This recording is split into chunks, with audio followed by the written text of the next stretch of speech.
So last lecture we talked about the heart being a pump, and we talked about the different problems that it can have. Today we're going to talk about the electricity of the heart, the conduction of the heart. Let me get this straight. So you see that the SA node here is the pacemaker of the heart. And then we've got the AV node.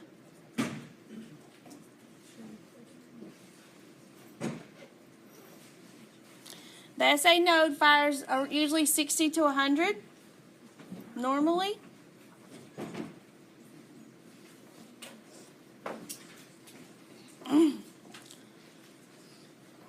And then the AV node is usually 40 to 60.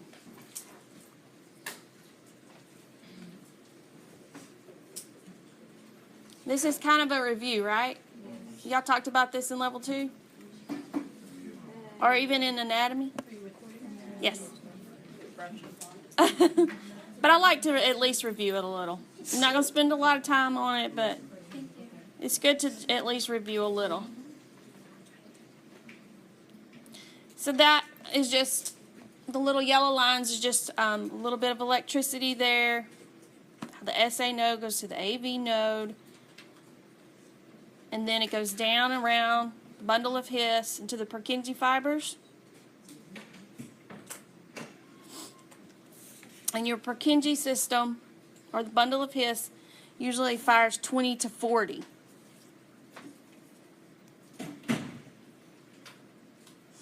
These are called like your secondary pacemakers. But your SA node is your pacemaker of the heart.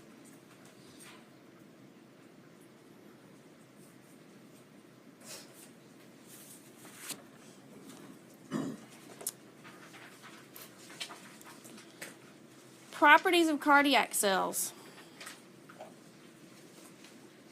So to make all this happen, we're just going to go over some terms that makes all this happen. Automaticity is the ability to initiate an impulse spontaneously.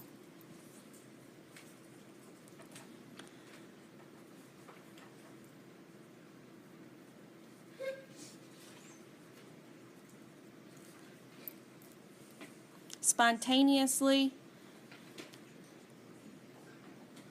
And then excitability is the ability to be electrically stimulated. So these are all properties of cardiac cells.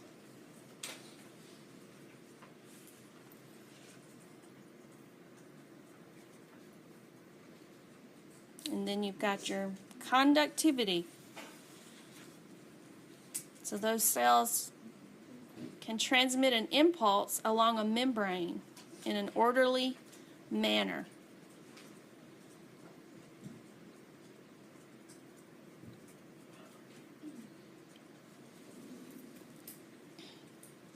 And then contractility is the ability to respond mechanically to an impulse.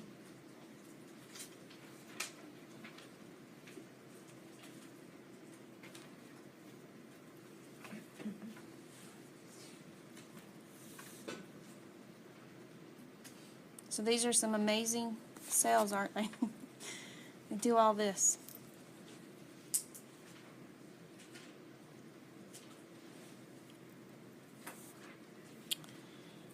So then you've got your nervous system control of the heart. Yes, I can go back.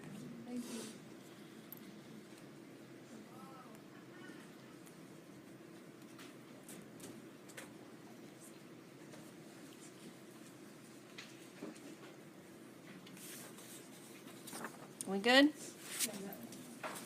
So the nervous system of the heart, or the autonomic nervous system control, right?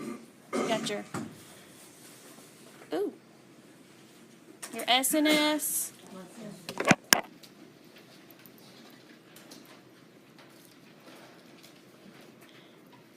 So your SNS, your sympathetic nervous system, fight or flight, right? So your sympathetic nervous system innervates your heart and the blood vessels.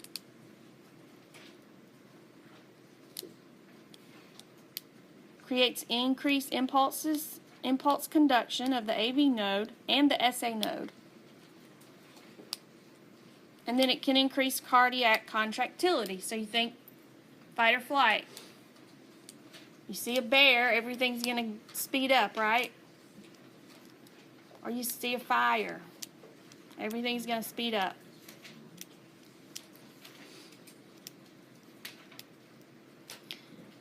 And then your parasympathetic is mediated by the vagus nerve. But your parasympathetic, think of your parasympathetic as the heart's ability to brake. If you're thinking of fight or flight, then your parasympathetic is the ability to brake and say, wait a minute. And that's mediated by the vagus nerve. So what do you see when that vagus nerve or the parasympathetic system kicks in? You're going to see a slow AV conduction. It's going to slow it down. It's going to slow the SA node.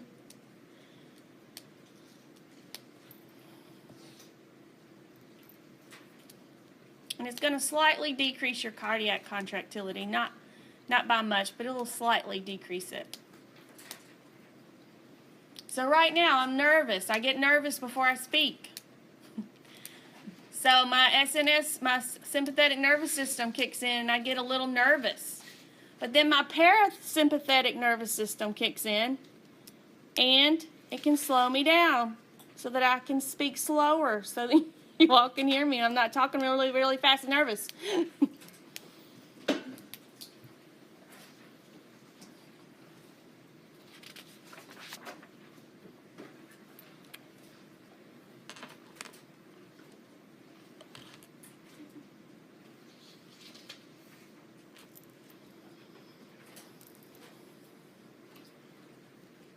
Everybody got that?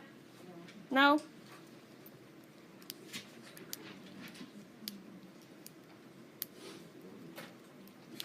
Remember, I am recording it. I'll get it on there one way or another. If they still have a bug. Dr. Daniel said, mine doesn't do that. Well, finally, I got in touch with the with Docere. I made a help ticket. And they were like, well, there's a bug in the newer ones. And I'm like, great. But they're working on it. So I'll just save it again to the iPad and then put it on as a recording. It's just an extra step. I just can't drag it over into there. Just makes it a little harder. But you know, that's life. Everything's not easy. So dysrhythmias. What are dysrhythmias? Disorder of the impulse formation or a disorder of conduction of impulses or both.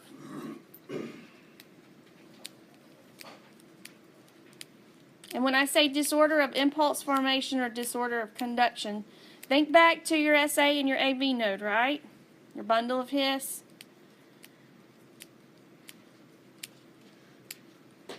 So if something's wrong with the pacemaker of the heart, the SA node, then you may get a dysrhythmia.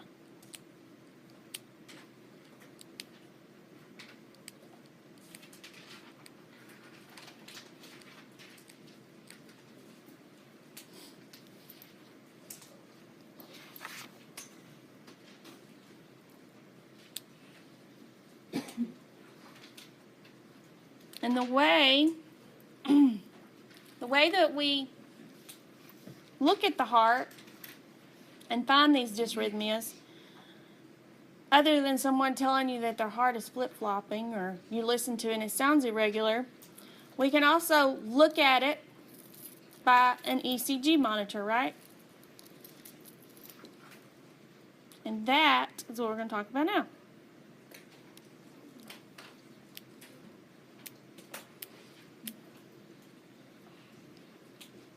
So what is ECG? It's the graphic tracing of electrical impulses, right?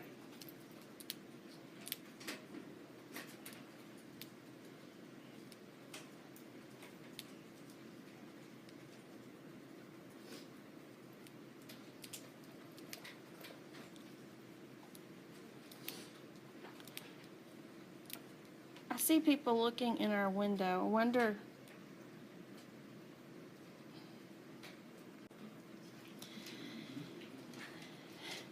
So the waveforms on the ECG represent electrical activity produced by movement of ions across the membranes of the myocardial cells.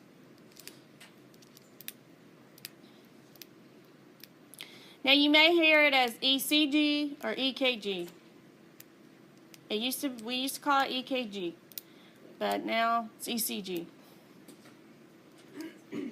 Constant, everything's always changing.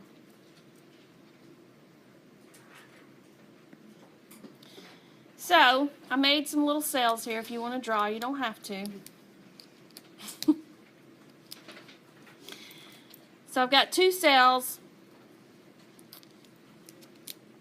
and one's going to be depolarized and one's the repolarization.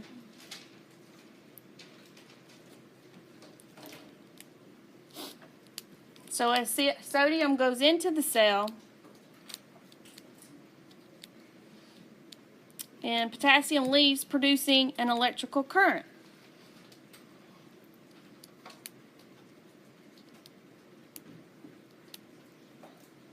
And then it's a constant process.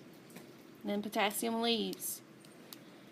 Calcium's also involved in that. I left calcium out. Just left them out in the cold.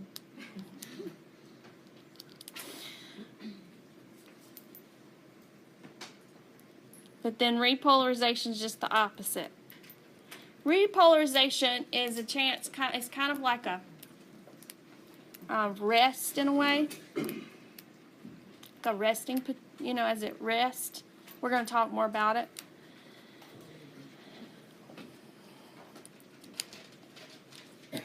But it's like a slower movement of ions. Depolarization is a faster movement of ions to create that electrical impulse. And then repolarization is a slower resting type movement of ions.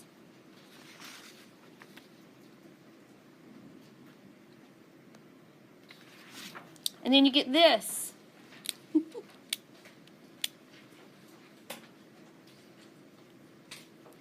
You get a waveform.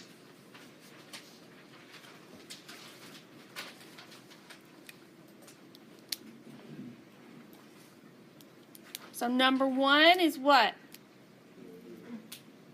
P.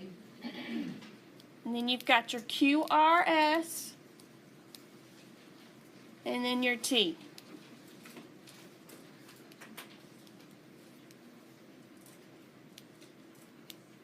I highlighted that isoelectric line.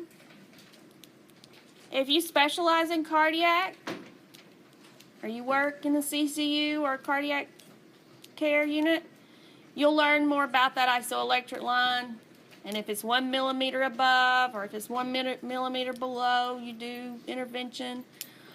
You're not going to be tested on that, but I did want you to be aware of what an isoelectric line is, because you might have an NCLEX question on that when you take an NCLEX. But knowing it in depth is more of a specialty.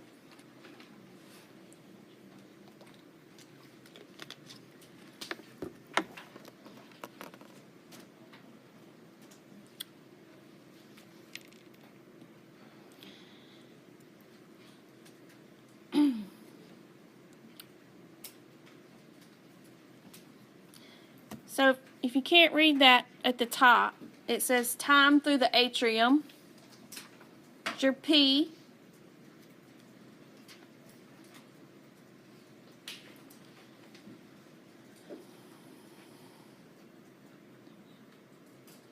And that causes your depolarization. At the bottom it says depolarization of the atria. So atria is plural. That means you're both your atria. And atrium is just one. But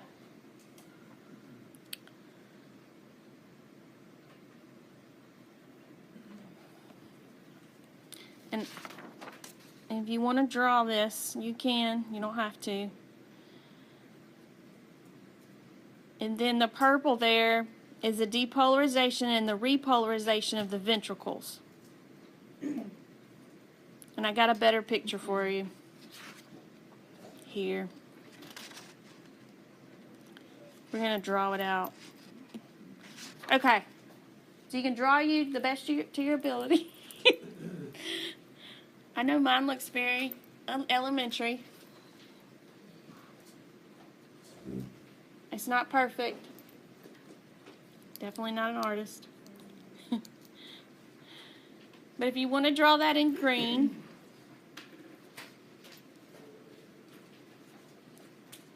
that's going to show your atrial depolarization. That's your PR interval, green. And then your blues, your QRS.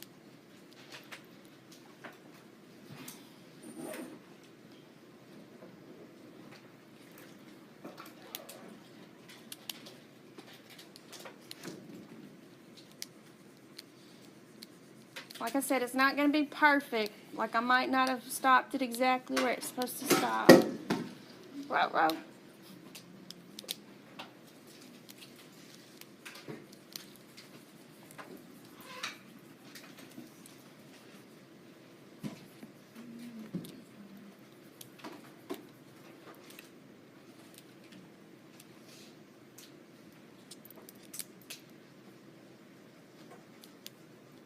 I don't know if I labeled that first one, but that first little bump is your P wave.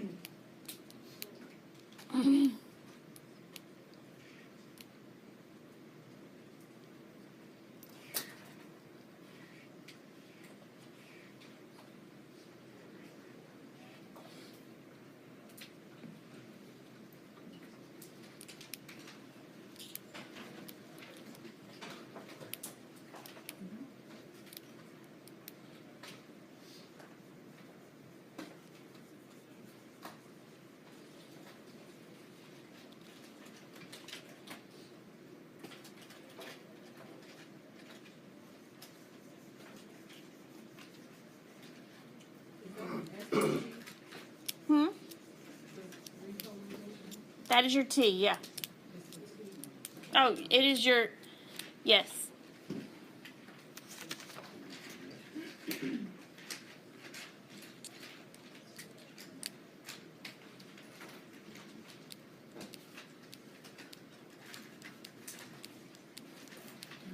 The ST segment is measured from the S wave to the beginning of the T wave, and it represents the time between ventricular depolarization and repolarization. Is that what you were asking?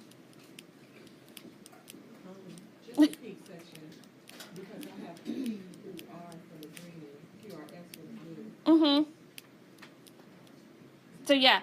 So after you get, so we remember we talked about how depolarization is an action. So it creates that QRS. And then as it's coming down and it's starting to rest, then that's your repolarization. It's slowing down. Those ions across the membrane, they're slowing down.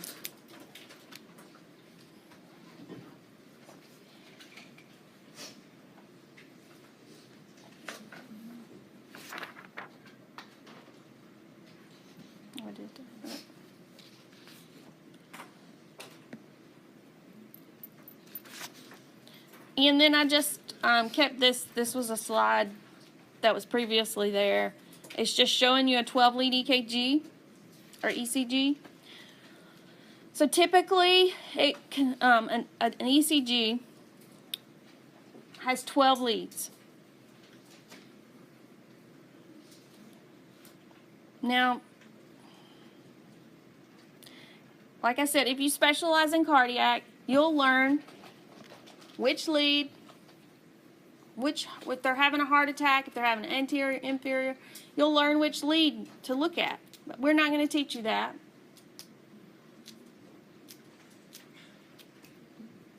But that would be a specialty. If you work in CCU, you'll know.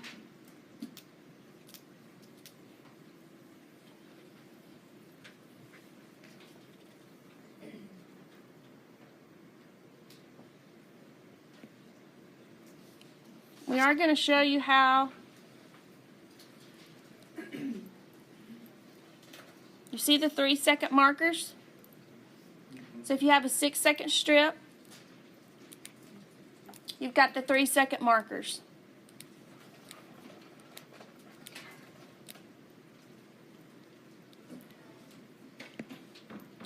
In each small square,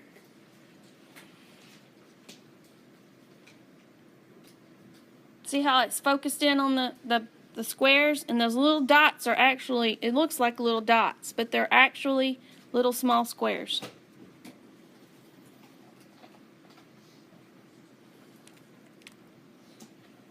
So each small square is 0.04 seconds or 1 millimeter wide, so they're tiny. We're not going to give y'all all a set of calipers and show you how to. If you take an ECG class, you might use calipers.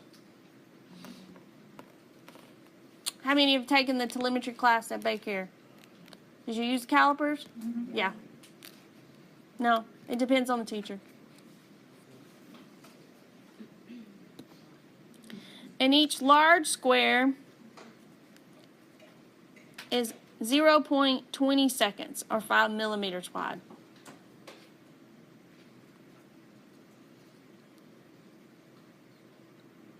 Is this going to matter? Are you going to have to figure this out? Yes. For your first degree block.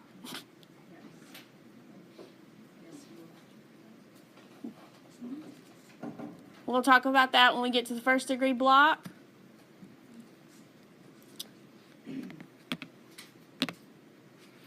But a first degree block is greater than 0.20. So it's greater than the 1 block, your P wave. We'll talk about that.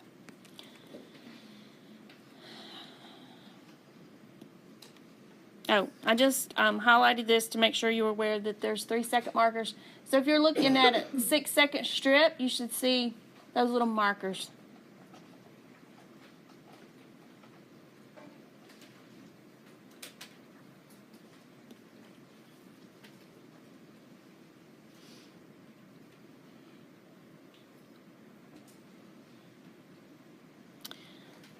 Whoops, I think I went too fast. Okay, so I'm going to show you how to calculate a couple of different ways by looking at a 6-second strip. This first one is the rule of 300. So you can see they divided 300 divided by 6, but I'm going to show you how to do that. So the heart rate equals 300 over the number of big squares between 2 complexes. For regular rhythms. So I counted the little boxes. So 1 box, 2 box, 3 box, 4 box, 5 box, 6 box.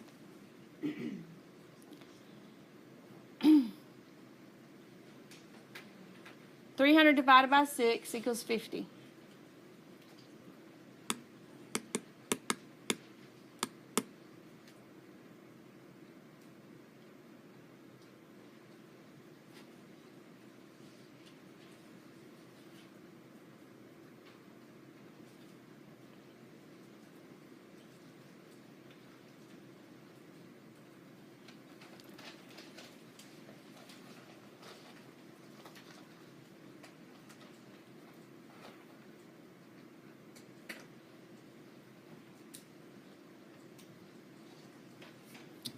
So from complex to complex.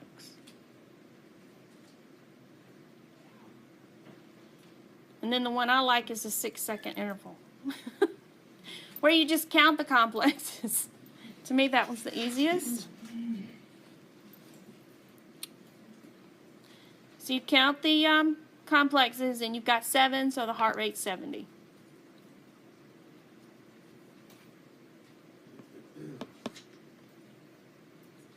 Again, if the rhythm's irregular, it's almost impossible to do this.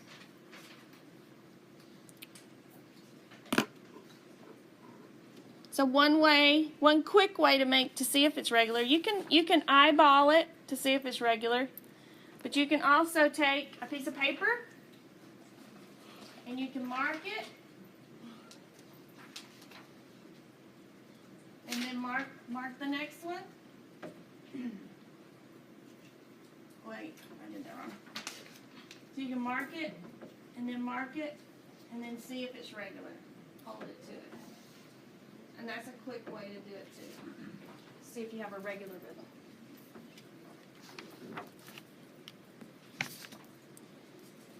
Or you can use your calipers.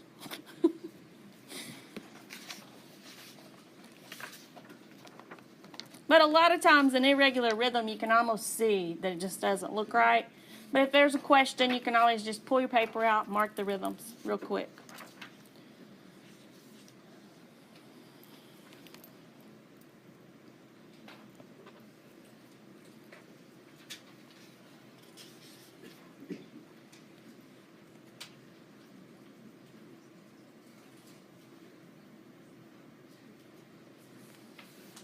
You just count your complexes on a 6-second strip.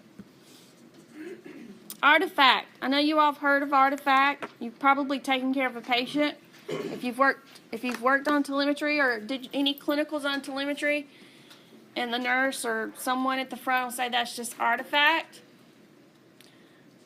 Sometimes the patient's brushing his teeth or something. It almost looks like V-tac. But they're just brushing their teeth. They call it Artifact.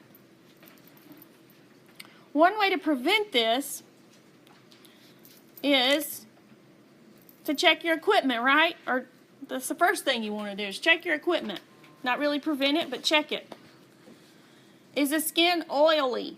Are the stickies not stuck down good? Do you need to reapply them? Do you need to put some skin prep on and then put them down? Someone that's sweating a lot, fever, they may just sweat those things right off. Then you've got Artifact. Sometimes you even have to clip the hair. I don't think we don't shave anymore in the hospital because of infection, but they may just use some clippers and clip it down real short.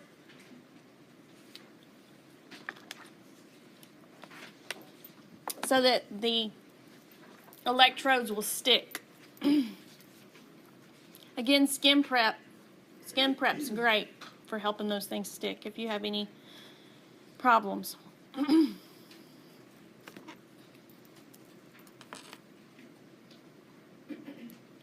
So anytime you see Artifact or anything that looks irregular, always check the patient, right?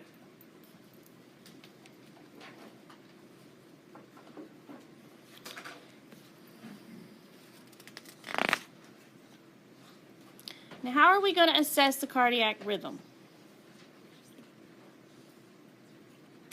You're going to interpret the rhythm.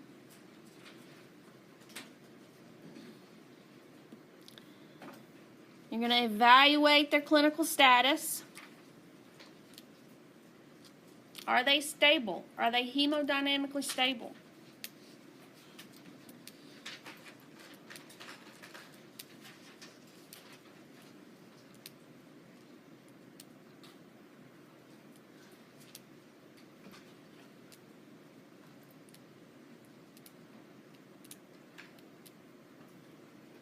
I had a pinched nerve once when I was younger, and I was in a lot of pain, and it was like a constant pain because I was trying to work and I didn't want to take a lot of medication. So I was trying to work through the pain, and ibuprofen was not touching it, and I developed SVT. It was a really, really fast heart rate. Went to my doctor. He put me on he did a 12-lead EKG, and that's what he said. I was stable. I was feeling fine. I just felt like I could feel my heart beating really fast. So I was hemodynamically stable. Blood pressure was fine. Just my heart rate was really, really high. So they did cardiovert me. He did try, I think he tried for me to do like a vagal maneuver to bear down. Bear down, they'll say bear down, or they'll have you blow through a straw or something. Well, that didn't change my rhythm. So what he did for me, he gave me a very, very tiny dose. I think it was like 6 milligrams, 6.25 or something, of atenolol. So he gave me a beta blocker. And then he rechecked me, and it calmed the heart, the fast heart rate down. So I said all that to say that I was hemodynamically stable. So you got to consider that. Any scenario that we may give you on the test, are they hemodynamically stable?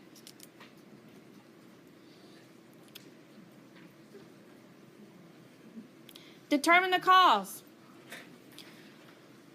I like to think that it was from pain that caused me to have that. It could have been, I could have been drinking too much coffee. Could have been anything. Stress, the stress of pain. Stress can cause a lot of problems. So you can have physiologic stress or psychologic stress, right? I was having some physiologic stress on me.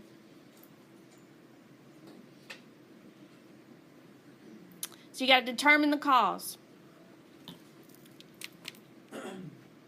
And then, what is the treatment for the rhythm?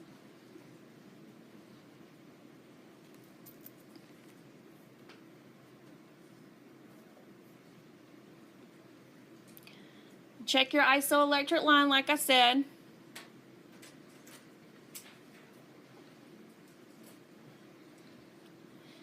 Check, is there a P wave?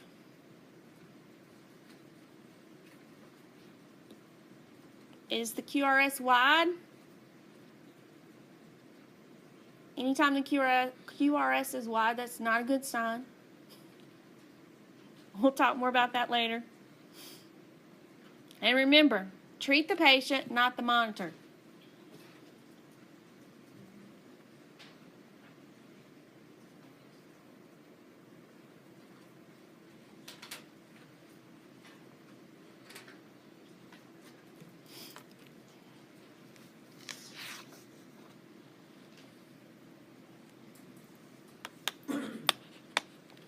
So part of assessing the cardiac rhythm is assessing the patient. So in saying that, when you say like determine the cause, you were in pain, could he have just given you a pain medication instead of the beta blocker? He could have, but I think he was thinking that the heart was just irritated. There was some irritability going on because of the pinched nerve as well. I think that's why he went ahead and just did the beta blocker.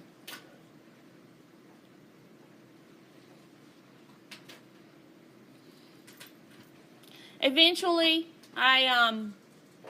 he checked me, and I took it for a while, and then I went and got a cortisone shot in my neck, an epidural, and it got rid of the pinched nerve, and then he weaned me off the atenolol.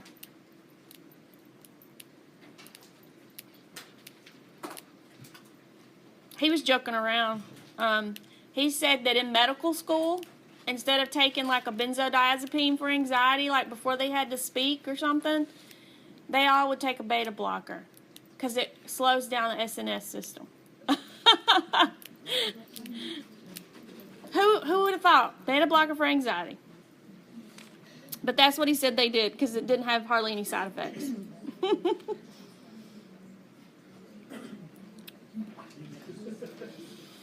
So first rhythm we're going to talk about is normal sinus rhythm.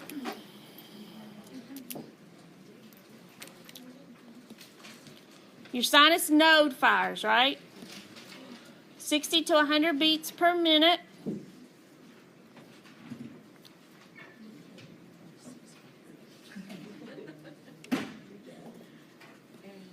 The rhythm's regular. Your P wave is uniform and upright.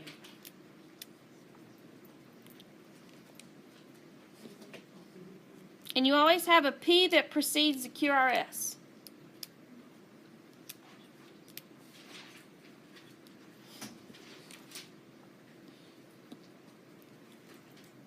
Sinus rhythm follows the normal conduction.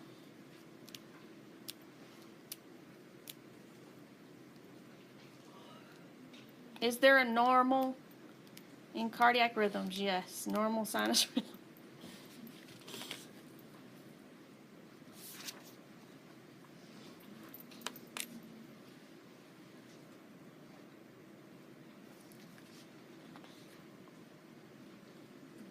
So your sinus Brady, your rate is less than 60. Your rhythm is regular.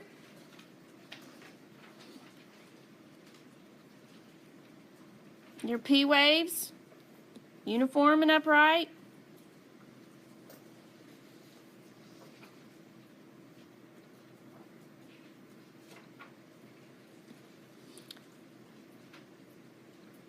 Your PR intervals 0.12 to 0.20.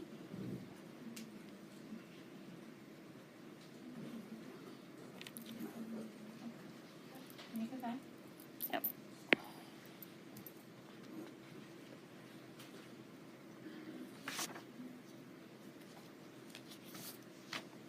We're going to talk more about sinus Brady.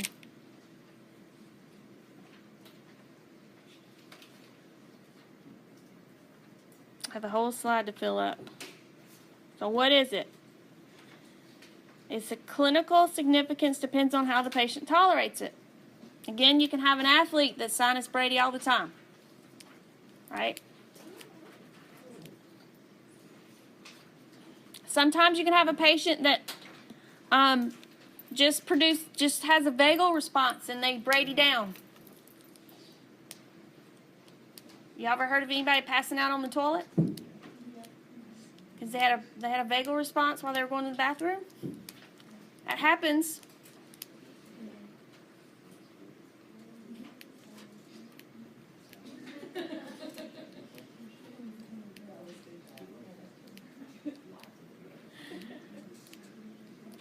And then sometimes sinus Brady is associated with some disease states. Treatment depends on the cause. Well, let's talk about clinical manifestations first. I'm still learning how to get my little stops in here, guys. This one just all went together. So your clinical manifestations are hypotension, pale, cool skin, weakness, chest pain, dizziness, confusion, disorientation, shortness of breath.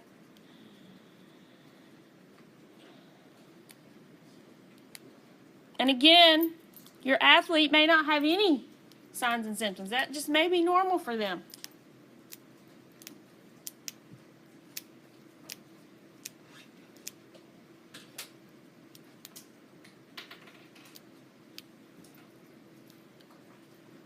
So treatment depends on the cause and how the patient tolerates it. Are they symptomatic? Are they symptomatic?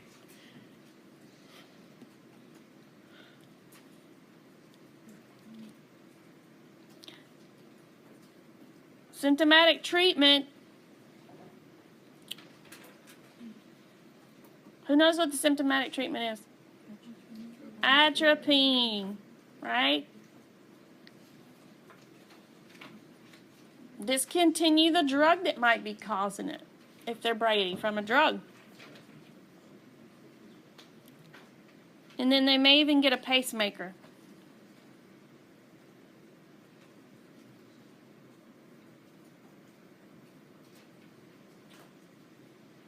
My uncle, and he was in his 40s, I think. He got a snake bite, and he went to the hospital. And they gave him, gave him what he needed for the snake bite. And then, as he was recovering, he stayed in a bradycardic state. And they wanted to put a pacemaker in him. And then they realized that was normal for him. So they didn't do it, but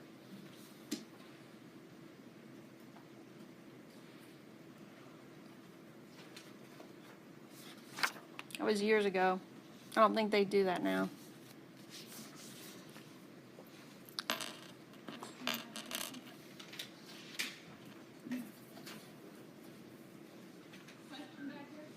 Yes. Sinus tachycardia.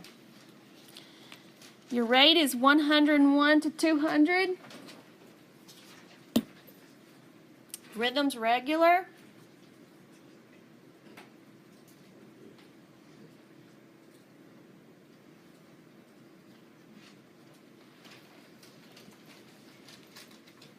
Your P waves are uniform. QRS is normal shape and duration. Your QRS, even though it's fast, they're not wide, they're skinny.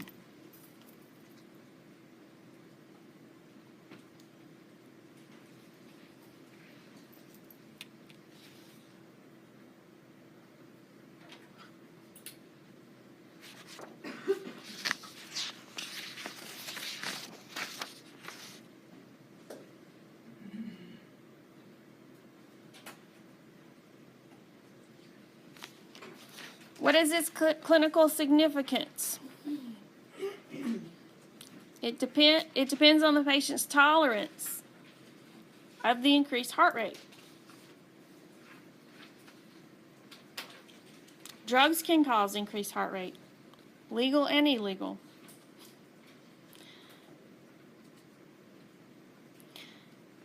Physiologic and psychologic stress can cause tachycardia. Someone's sick, right? They have a fever. That's physiologic stress on the body. They'll be tachycardic. If someone's having an anxiety attack because they're stressed about their test, that's tachycardia. That's psychologic stress causing tachycardia.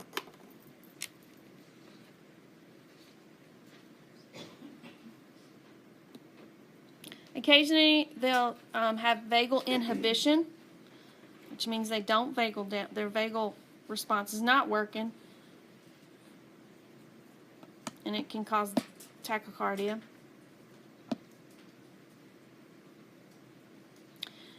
And then what do? You see dizziness because the heart's beating so fast, shortness of breath.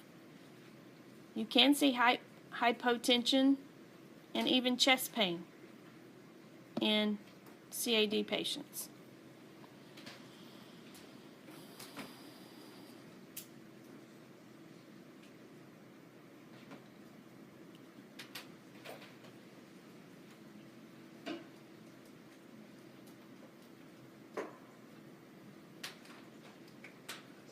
Caffeine can cause tachycardia. Y'all ever give like to an asthma patient, theophylline, that's a side effect of the medicine. Increased heart rate. They'll have sinus tach. You ever have to give anybody epinephrine, an EpiPen? It causes sinus tachycardia. It causes their heart rate to go really fast. Even Sudafed, pseudoephedrine, can cause a fast heart rate, tachycardia.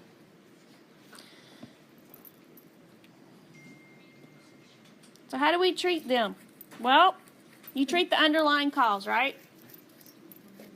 If they're in pain, you give them pain medicine. If they have fever, give them Tylenol. If clinically stable. Again, you have to consider, are they hemodynamically stable?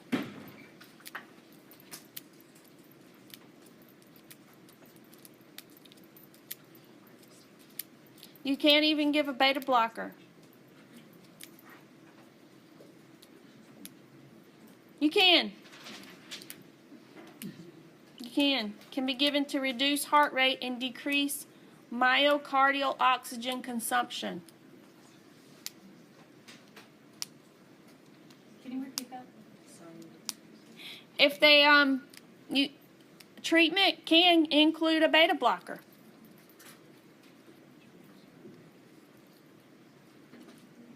Because a beta blocker decreases heart rate and decreases myocardial oxygen consumption.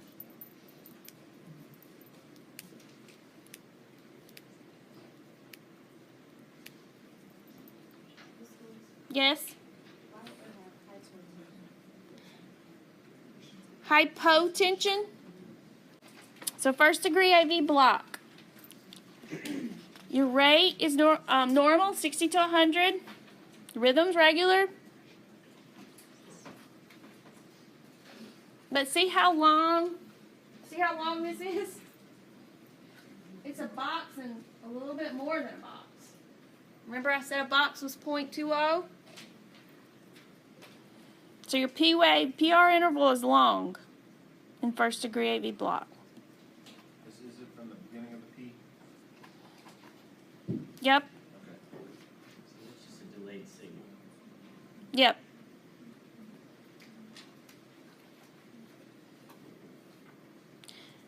It's like your impulse conducted to the ventricles, your AV conduction is prolonged.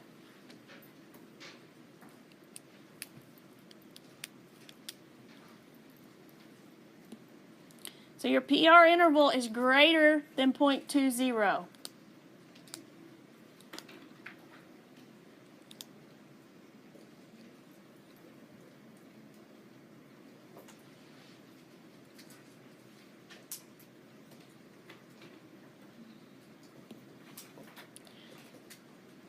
A lot of times you'll see this with, sometimes in MI, not all the time, sometimes, rheumatic fever, hypothyroid, electrolyte disturbances or imbalance.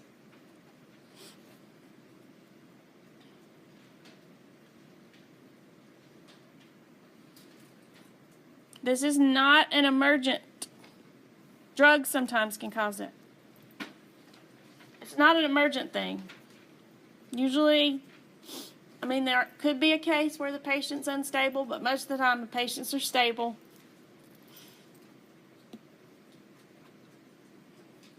And they're asymptomatic. Usually they don't even know they have it. You just see it on the monitor. Or you get a call from central monitoring, the telemetry. And usually there's no treatment.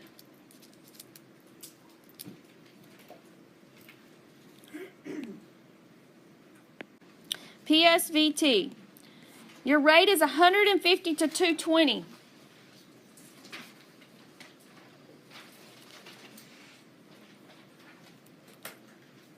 A lot of times it's regular or slightly irregular. You see how it's a little irregular there in the beginning?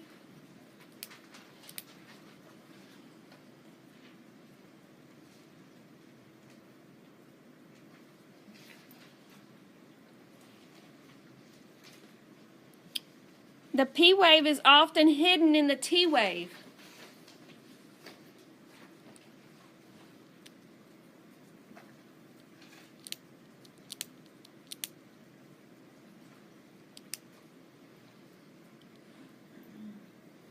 And the QRS is usually normal.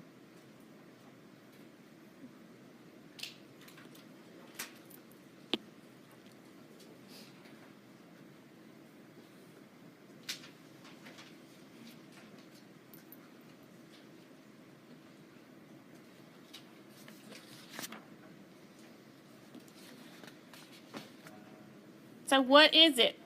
It's reexcitation. So it's excitement of the atria. So it's premature.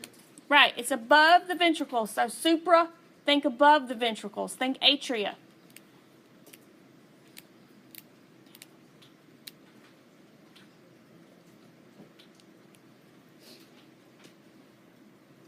And then the significant really depends on the symptoms.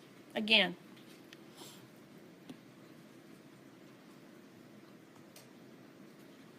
Because, I mean, same thing as sinus tachycardia. Emotional stress can cause it, caffeine, tobacco.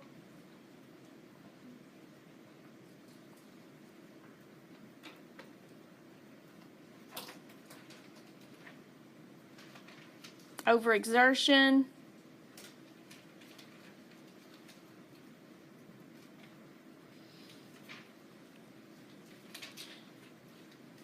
Same symptoms. Sinus tach, you've got your hypotension, dyspnea, and chest pain. A lot of times you'll have even decreased stroke volume if your heart rate is greater than 180.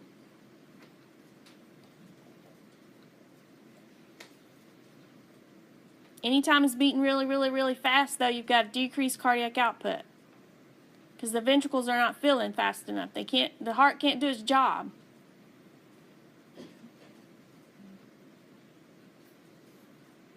And then, of course, vagal stimulation is the first treatment, right? That's what they're going to try to get you to do. Bear down.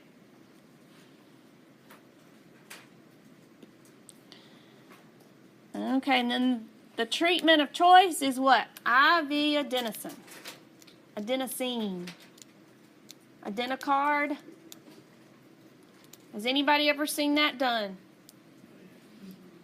That's where they... Beta blockers, calcium channel blockers, all that can be used as well. Amiodarone and cardioversion can even be used for PSVT.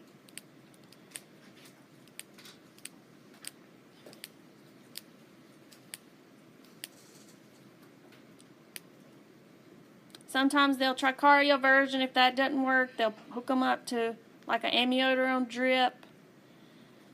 But like I said, IV adenosine is the first, vagal maneuver, and then IV adenosine is the treatment of choice. If that doesn't work, they'll try other things. It depends on the doctor. Sometimes he does try other things.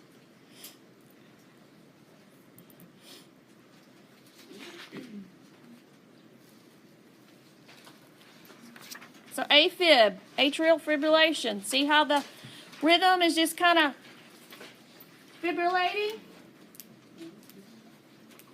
There's really no rhyme or reason. You can't really see a P wave. And the heart, the atrial rate is 350 to 600. So the atria is just firing, firing, firing. That's why it looks fibrillatory. It's irregular rhythm.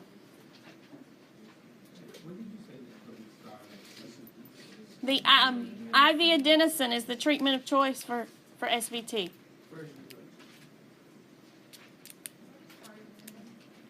We're going to talk more about cardioversion. See those P waves? See how erratic they look? You can't even see the P. So you really don't have a PR interval. Your QRS is normal, meaning that it's thin and it looks, like a V, but it's still an irregular rate.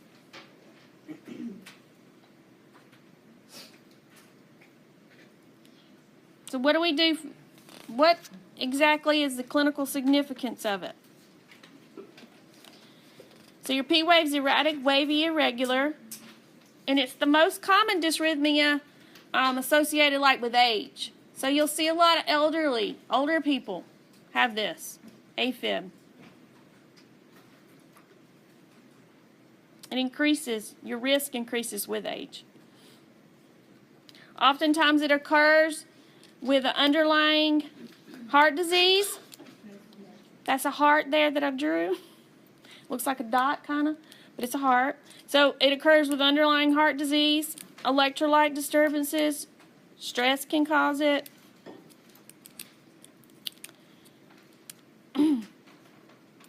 If it's less than 48 hours, if they've been in AFib greater than 48 hours, that's a greater than sign there. They need to be on an anticoagulant.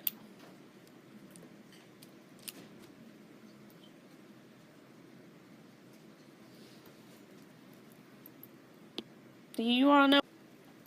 So drugs, you're going to often see they may be dizzy, they may feel funny in their chest. Sometimes I have had patients that didn't even know they were in AFib. So they can have no symptoms at all.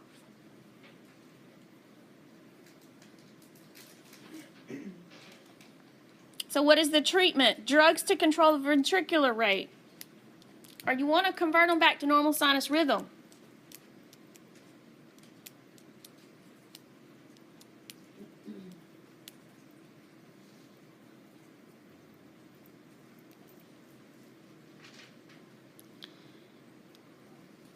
Cardioversion. I got to start by that because that's what they'll do oftentimes.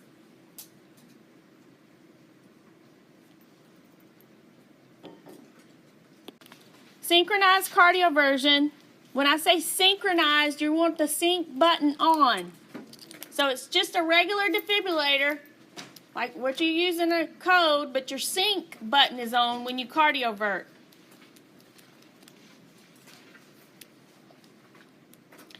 You have low dose, 50 to 100 joules, and you can see on this rhythm strip how it changes. See how they're in AFib, and then they get shocked, the rhythm goes, you can see the shock, and then they go back to normal sinus rhythm. It's really cool to see it.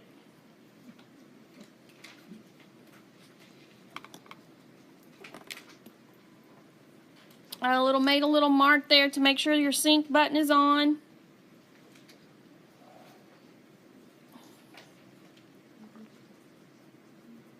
And it's always timed on the R wave.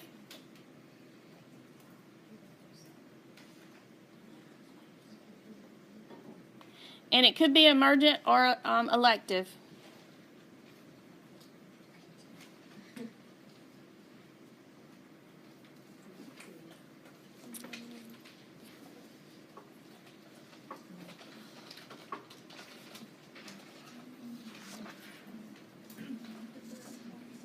This is just another picture. This is what it looks like. See, it almost looks like they're being defibrillated.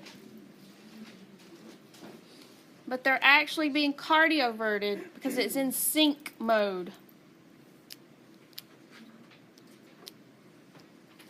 That's another way it looks too, that bottom wave. Sometimes it'll look all crazy like that, and then they'll go back into sinus rhythm.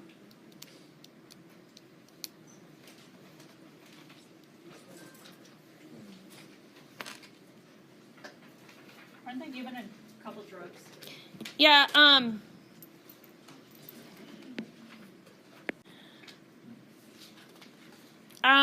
the atrial flutter. Atrial rates 200 to 350. This is your sawtooth rhythm. This rhythm is usually regular. It can be irregular, but if you'll look at your QRSs, your complexes, between each one, it's kind of regular. But again, you don't really see a P wave. You don't really have a PR interval. This is the one they call the sawtooth.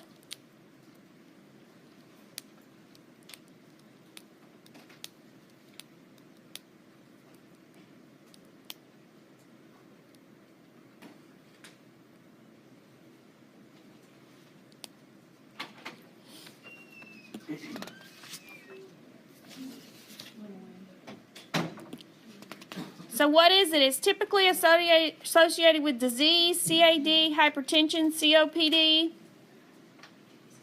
Could you go back one? Yeah. Let me pause it. Sawtooth rhythm. You've got your loss of your atrial kick, so you also increase ventricular rate as well.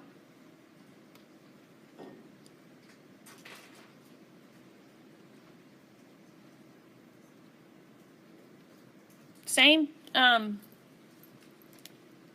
thing. They have to take blood thinner, Coumadin, warfarin. You're going to have decreased cardiac output, decreased blood pressure.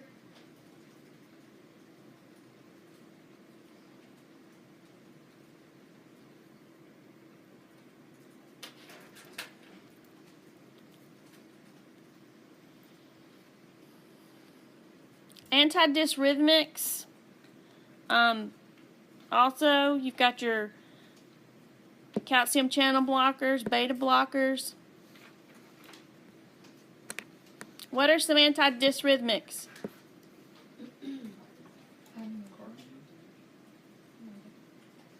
Amiodarone?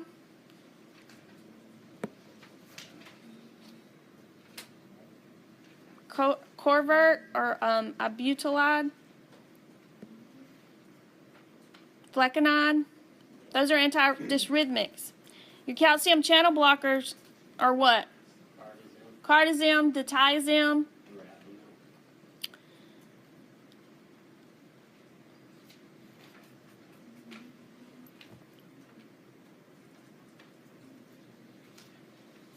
Your treatment of choice for a flutter is your ablation.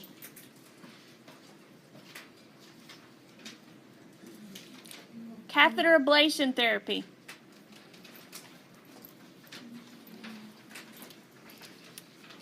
Again, the patient goes to the cath lab, the EP part of the cath lab, electrophysiology studies.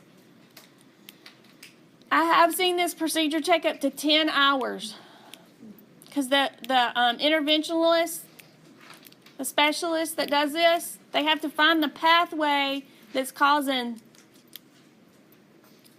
the problem. And then they burn it with laser. How precise is it?